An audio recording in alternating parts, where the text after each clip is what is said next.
I want to get to this this conversation about free speech and how insane the leftist mainstream media has gotten it. So you had this Munich security conference last week, and JD Vance was, brought the topic up that Europe, I know you can speak to this. Europe has gotten very grim when it comes to the topic of free speech. Now, he was giving this speech right after there was this 60 Minutes interview, and you had German state prosecutors who were in charge of policing Germany's hate speech laws. And I want to play what they would consider to be a crime over in Germany. Watch. Is it a crime to insult somebody in public?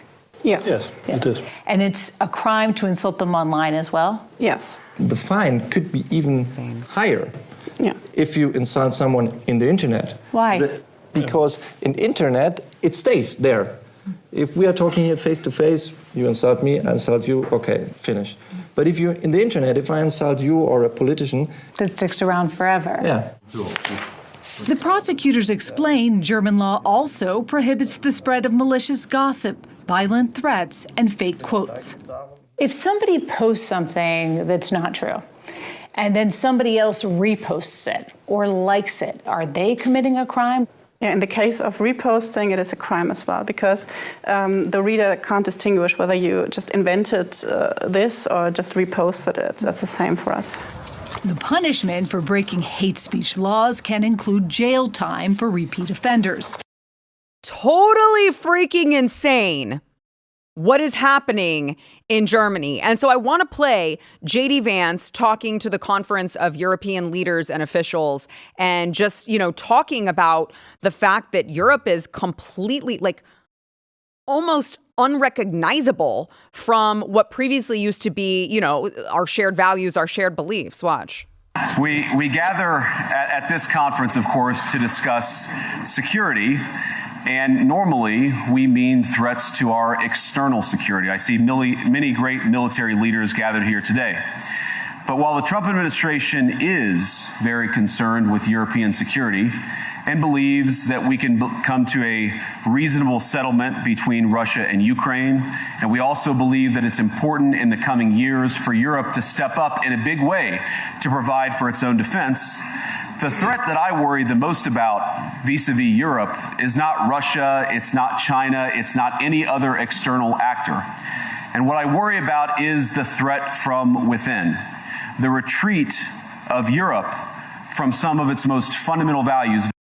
Now, the leftist media couldn't handle this, and it got heated again over the weekend when God bless Margaret Brennan. She tries, Matt. She tries. She's got 2 brain cells to rub together, maybe, and they are working real hard. Okay. And so I want to play this incredible exchange between CBS News Face the Nation anchor Margaret Brennan and Secretary of State Marco Rubio, because Margaret Brennan was going to make a point about JD Vance's comments, because obviously everything that any Republican or conservative says is, of course, pro-Nazi. Pro-Hitler. And listen to Margaret Brennan trying to claim that, well, actually, free speech is what caused the Holocaust. Don't you remember? Watch. Well, he was standing in a country where free speech was weaponized to conduct a genocide. And he met with the head of a political party that has far-right views and some historic ties to extreme groups. The context of that was changing the tone of it. And you know that the censorship was specifically about the right. No, I have to disagree with you. Free speech was not used to conduct a genocide. The genocide was conducted by an authoritarian Nazi regime that happened to also be genocidal because they hated Jews and they hated minorities and they hated those that they had a list of people they hated, but primarily the Jews. There was no free speech in Nazi Germany. There was none. There was also no opposition in Nazi Germany. They were a sole and only party that governed that country. So that's not an accurate reflection of history. I also think it's wrong. Again, I go back to the point of his speech.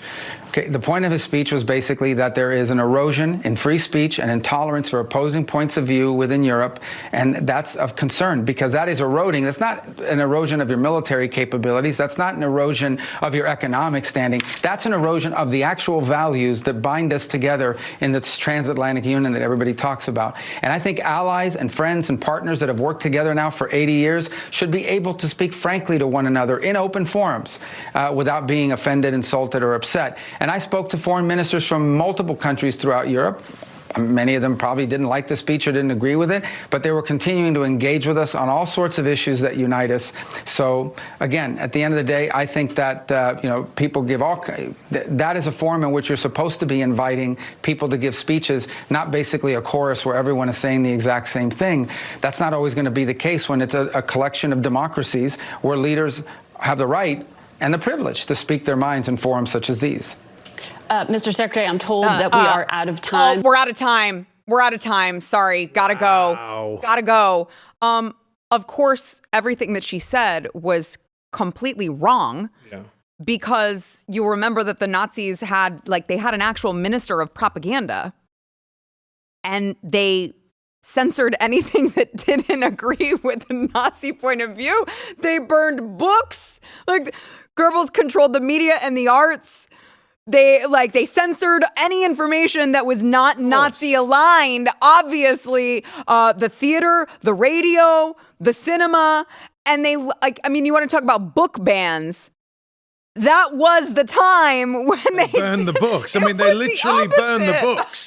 Yes, it was the opposite of free speech. And she's like, well, actually, let's talk about how free speech caused the Holocaust.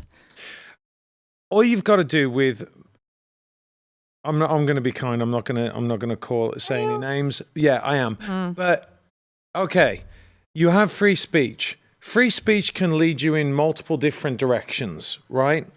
But I'll tell you what isn't going to lead you in multiple different directions. Not having free speech. So it's kind of like you don't have free speech. You shouldn't say these things. Okay, you're already there. You're already there. Yep.